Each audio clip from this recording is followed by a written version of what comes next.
एक राजा शिकार करने जंगल में गए। हरियाली से भरे उस जंगल में उनकी नजर एक अत्यंत सुंदर युवती पर पड़ी। वह थी राजकुमारी पद्मावती। रतन सिंह उनके साहस और अनुपम सौंदर्य से प्रभावित हो गए।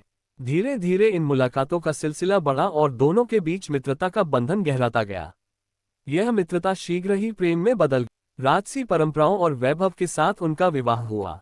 पद्मावती अब चित्तौड़ की रानी बन गईं। चित्तौड़गढ़ में रानी पद्मावती का स्वागत बड़े धूमधाम से किया गया। वे केवल रूपवती ही नहीं थी बल्कि करुणामयी और बुद्धिमान भी थीं।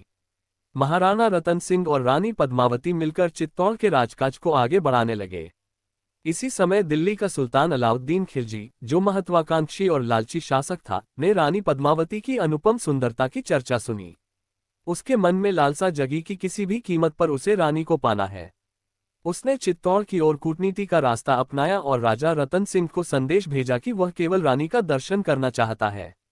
मर्यादा के अनुसार रानी को किसी अजनबी के सामने लाना उचित नहीं था।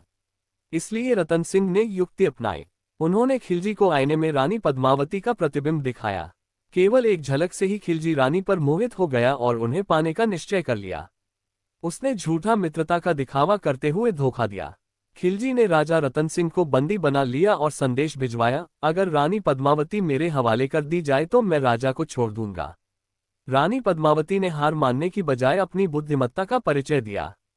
उन्होंने अपनी सहेलियों और वीर योद्धाओं के साथ योजना बनाई। पालकियों में सैनिकों को छुपाकर खिलजी के शिविर में भेजा गया। ये चाल सफल रही और राजा रतन सिंह को कैद से मुक्त करा लिया गया। खिलजी इस अपमान से क्रोधित हो गया। उसने विशाल सेना लेकर चित्तौड़ पर आक्रमण कर दिया। चित्तौड़ का किला रणभूमि में बदल गया। वीरों ने मातृभूमि की रक्षा के लिए अंतिम सांस तक युद्ध किया। भीषण युद्ध हुआ। महाराणा रतन सिंह ने वीरता से तलवार चलाए और दुश्मनों का सामना किया, लेकिन खिलजी की सेना बहुत विशाल थी। युद्ध असमान था। अंततः महाराणा रतन सिंह रणभूमि में वीरगति को प्राप्त हुए। उधर किले में रानी पद्मावती को जब ये ज्ञात हुआ कि चित्तौड़ का अब बचना कठिन है और खिलजी महल तक पहुंच जाएगा, तो उन्होंने समस्त राजपूत स्त्रियों को एकत्र किया और फिर हजारों स्त्रियों ने अग्निकुंड प्रज्वलित किया। रानी पद्मावती ने अपनी सखियों और चित्तौड़ की स्त्रियों के साथ जौहर किया, अग्नि में कूदकर अपने प्राण न्यौछावर कर दिए। जब अलाउद्दीन खिलजी महल में प्रवेश किया तो उसे केवल राख और धधकती ज्वालाएं मिली। उसके हाथ रानी कभी न आ सकी।